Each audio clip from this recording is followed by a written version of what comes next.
네, 할렐루야. 이 새벽에 나오신 여러분들을 주님의 이름으로 환영하고 축복합니다. 또한 각 가정에서 예배를 세우시는 모든 성도님들을 주님의 이름으로 축복합니다. 이 시간 찬송가 369장입니다. 369장 죄진 맡은 우리 구주 다 함께 찬양하시겠습니다.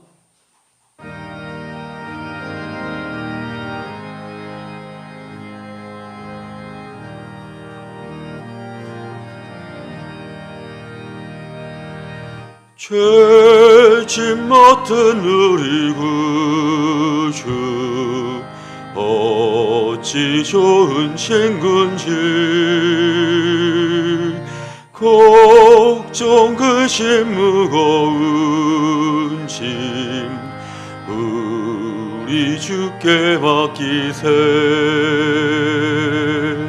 주께 보함 없는 고로 복을 받지 못하네 사람들이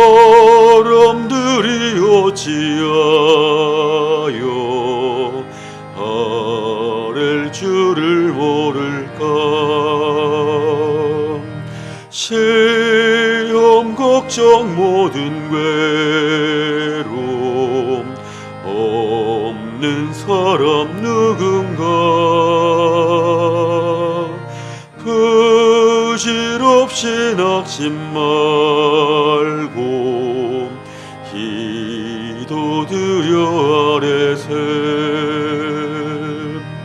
이런 신실하신 친구 찾아볼 수 있을까 우리 약함하시오니 어찌 아니하렐까 근심 걱정 무거운 짐 아니신 자 누군가 피난처는 우리 예수 주께 기도드리세 세상 친구 멸시하고 너를 조롱하여도 예수 품에 안기어서 참된 위로 받겠네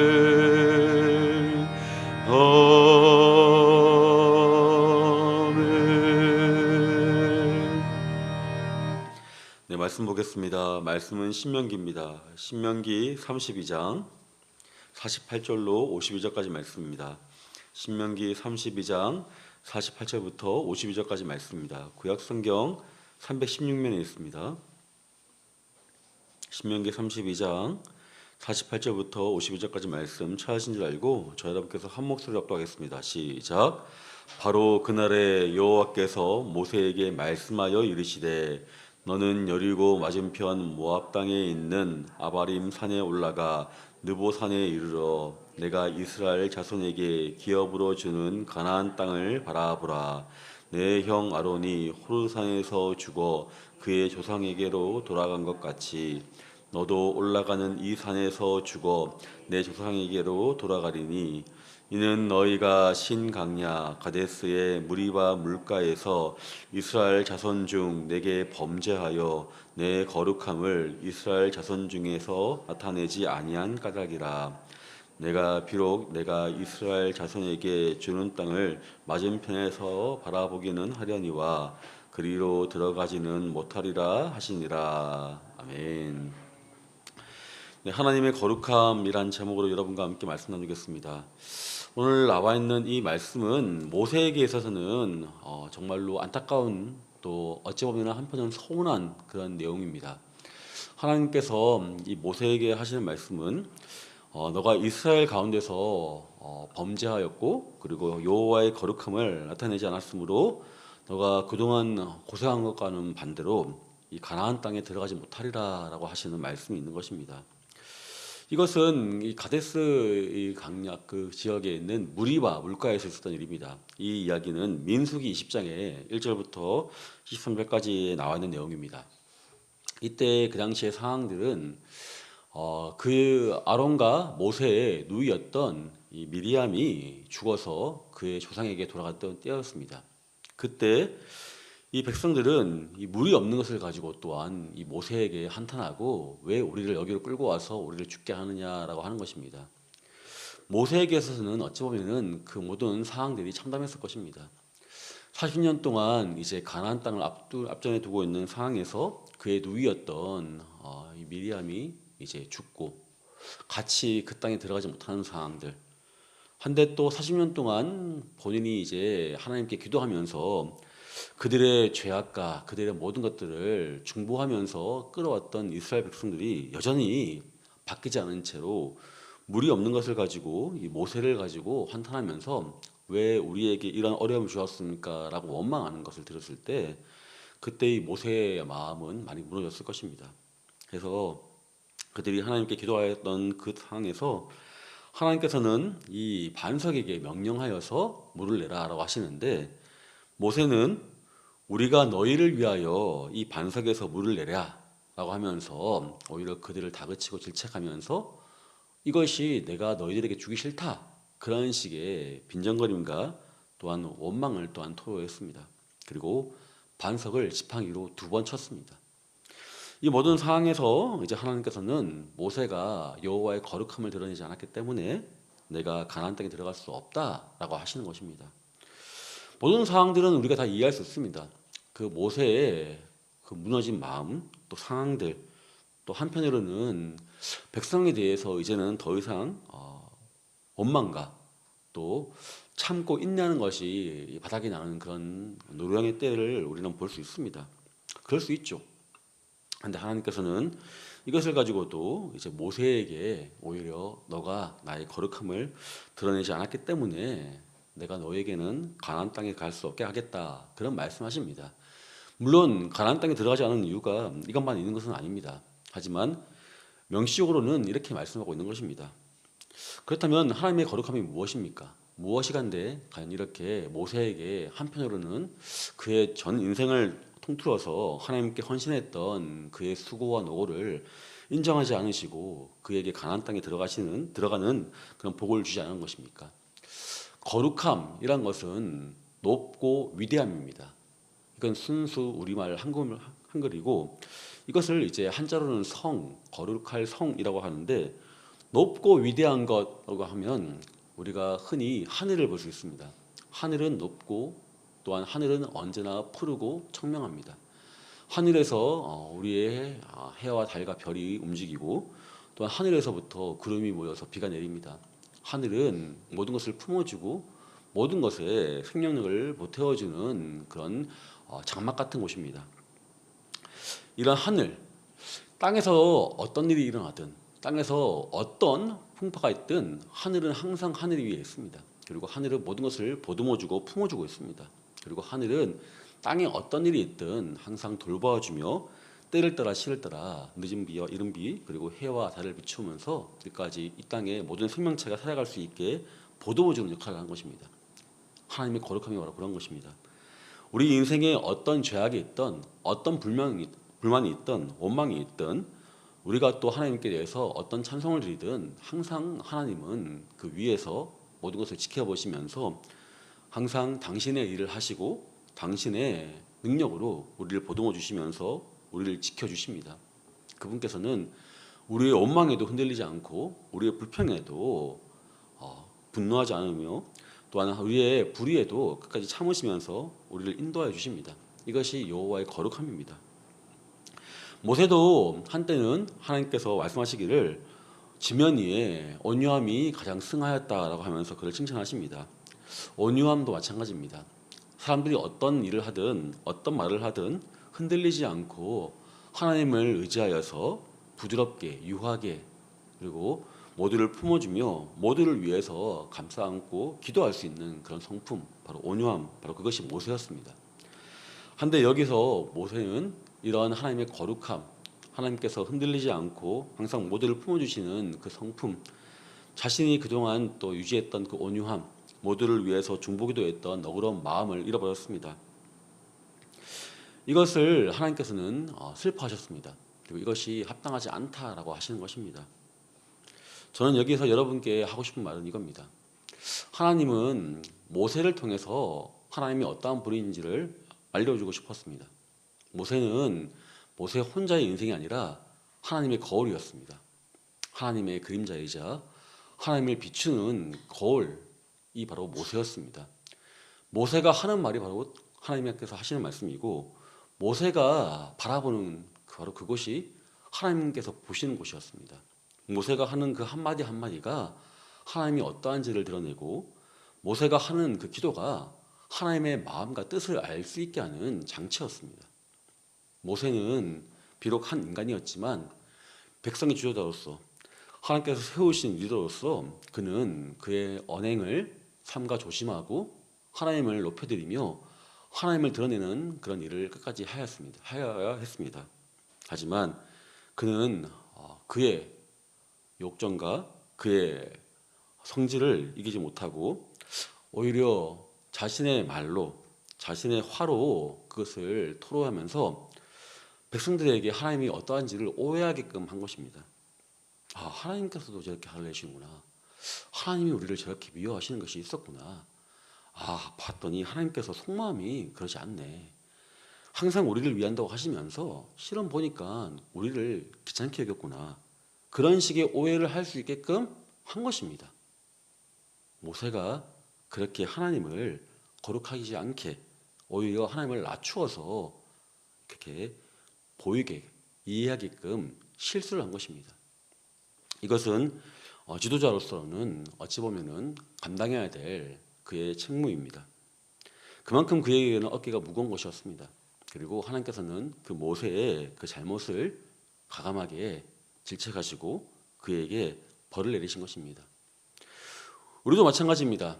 이 이야기는 모세의 이야기뿐만 아니라 우리 모두의 이야기이기도 합니다. 우리는 어떠합니까? 우리는 하나님을 따르고 하나님의 말씀을 듣고 살아가는 하나님의 백성입니다.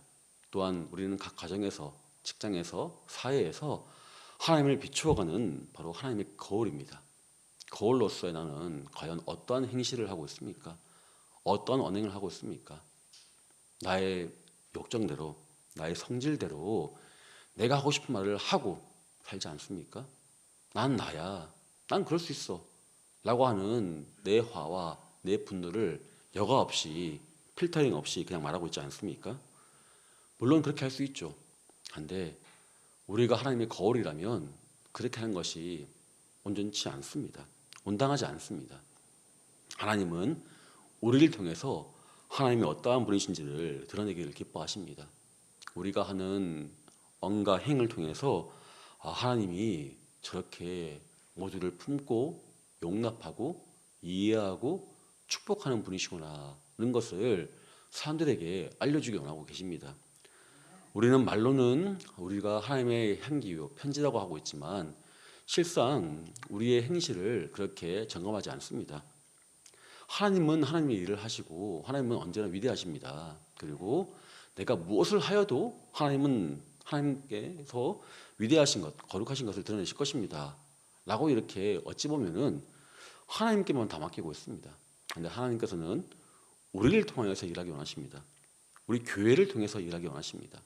우리의 하는 말 한마디에 하나님의 은혜가 넘치고 부어지고 모두를 향한 축복이 선포되는 것을 원하고 계십니다. 이 시대의 사람들은 교회를 향해서 힐난하고 교회를 비판합니다. 하나님을 비판하는 것이 아니라 교회를 비판하고 있죠. 그들도 알고 있는 것입니다. 하나님은 물론 신이기 때문에 그러지 않을 것인데 그 하나님을 믿고 있는 교인들을 보니 참 별반 다를 것이 없구나. 그래서 이렇게 하는 것, 나는 그렇게 언과 행이 불일치하고 오히려 불의를 의롭다고 가장하면서 자신들만 그렇게 정죄치 않고 의롭다고 하는 그 교회 행실을 보면서 실망하고 교회에 가지 않겠다. 이런 분들도 있지 않습니까? 이것은 누구의 잘못입니까? 저들의 잘못입니까? 물론 있겠죠. 근데 우리의 잘못도 분명히 있습니다. 하나님은 우리를 통해서 일하고 계십니다. 이때까지 그래왔고 앞으로도 그렇게 하실 것입니다. 모세가 하나님께 대한 그 마음을 알고 있음에도 불구하고 자기의 성질을 못 이겨서 했던 것 다 이해할 수 있는 부분이기도 하지만 오늘 우리가 보아야 될 것은 그럼에도 불구하고 우리가 그리스도의 하나님의 거울인 것을 또 그리스도의 몸인 것을 믿는다면 오늘 하루의 나의 삶에 언행을 삼가 조심하고 하나님을 비추기를 힘쓰는 것 이것이 필요한 줄로 믿습니다. 내 가정에 내 동료에게 내 직장 또 일하는 사람들에게 또 이웃들에게 나는 과연 어떤 모습을 행하고 있는가 바르게 함을 통해서 내가 끝까지 손해보면서 그들을 위해서 배려하고 양보하고 도와줌을 통해서 하나님이 드러나게 된다면 그것이야말로 하나님께서 기뻐하시고 즐거워하시는 일인 줄로 믿습니다. 또한 두 번째로는 이 모세는 하나님의 말씀을 온전하게 순종하지 않았습니다. 하나님께서는 분명히 이 반석을 명령하여서 물을 내라고 했는데 그는 지팡이로 반석을 2번 쳐서 물을 냈습니다. 하나님의 말씀을 순종하지 않는 것, 물을 내는 결과는 똑같았지만 하나님께서 명령으로 하라고 하셨던 것을 지팡이를 쳐서 했던 그 모세의 또 잘못이 있습니다. 우리의 생각대로, 우리의 방식대로 그 전까지 했던 것을 이제는 내가 하는 것처럼 옛날에도 그랬으니 이것도 옳다 하면서 내가 생각하는 방식대로 고소하는 것 이것은 한편으로는 하나님을 믿지 않는 증거입니다. 하나님께서는 항상 때마다 시마다 우리에게 같은 결과이지만 다른 방법대로 요구하실 때가 있습니다. 이때는 이러한 방법대로 저 때는 저러한 방법대로 우리에게 일을 하라고 지시할 때가 있습니다. 일관성이 없는 것이 아니라 그 상황 가운데서 하나님께서 모든 것을 유하게 모든 것을 덕이 있게 이루시기 위한 아버지의 지혜입니다. 그때 우리는 내 생각대로 내 고집대로 내 아집대로 일을 하게 되면 오히려 하나님께서 슬퍼하신다는 것을 깨닫고 매 순간순간마다 하나님께 묻고 하나님께 기도하여서 하나님 이 일들 내가 그전까지 봤던 하나님의 그 경륜과 지혜와 경험치를 내가 알고 있고 이때는 내가 이런 말 하는 것이 맞겠죠 라고 하면서 독단적으로 행동하는 것이 아니라 내가 알 수 있음에도 불구하고 내가 할 수 있음에도 불구하고 끝까지 기도하여서 매 순간순간마다 하나님의 말씀을 듣고 말씀을 순종하기를 따르는 것 이것이 또한 우리가 해야 되는 믿음의 행위인 줄 믿습니다. 그렇게 했을 때 모든 상황 속에서 정말로 모두를 세우고 모두에게 덕을 끼치고 모두에게 은혜를 끼치는 그런 믿음의 삶을 살게 될 줄로 믿습니다. 말씀 맺겠습니다. 오늘 모세가 보았던 이 가데스에 있던 무리바 사건 이것은 어찌 보면은 참 안타까운 일입니다. 하지만 이것은 우리에게 경각심과 경고를 주고 있는 주의 내용입니다. 하나님께서는 우리를 통해서 하나님의 위대하심을 거룩하심을 드러내기 원하십니다. 왜냐하면 바로 우리가 하나님의 거울이기 때문입니다. 하나님의 거울된 삶으로서 살아가는 것 이것을 우리가 잊지 않고 끝까지 나를 경계하고 주의하고 삼가 조심하여서 하나님을 따르면서 매 순간 기도하며 하나님의 뜻을 행하기로 노력한다면 하나님께서는 반드시 우리에게 그리고 우리의 이웃들에게 우리 자녀들에게 하나님의 큰 복을 주시는 것을 보게 될 줄로 믿습니다. 끝까지 오늘 나가며 오늘 하루를 경건하게 거룩하게 언행을 삼가 주의하는 그런 삶을 살기를 노력하는 여러분 되시기를 이 시간 축복합니다. 네, 기도하겠습니다. 하나님 감사합니다. 오늘 우리가 보았던 이 모세의 무리바의 그때 있던 그의 작은 잘못 하지만 이 잘못을 통해서 하나님께서 모세에게 그의 지도권을 여호수아에게 넘기게 되어지는 일들을 우리가 보았습니다. 그것이 오늘 우리에게도 하나님의 가르침이자 또 우리가 주의해야 될 삶의 지표인 줄로 믿습니다. 우리는 하나님의 거울입니다. 하나님의 그 위대하심을 하나님의 그 거룩하심을 우리를 통해서 보여주시기를 하나님은 지금도 기뻐하신 줄로 믿습니다. 내 언행을 삼가 주의할 수 있게 주여 나를 붙잡아 주시고 내 입술에 파수꾼을 세워주시고 내 행동에 천군천사를 동원하여서 함께 동행할 수 있게 도우시고 축복하여 주시옵소서. 그리하여서 하나님의 약속의 말씀이 나와 내 가정과 우리 아이들의 내일과 우리 이웃들에게 온전하게 증거될 수 있게 모두가 큰 축복을 바라볼 수 있게 도우시고 은혜로 함께 하여 주시옵소서. 이 모든 것 우리와 함께 하시는 우리 주 예수 그리스도의 이름으로 기도합나이다. 아멘. 오늘 말씀을 기억하시면서 이 시간 기도하시겠습니다. 또한 나라와 민족을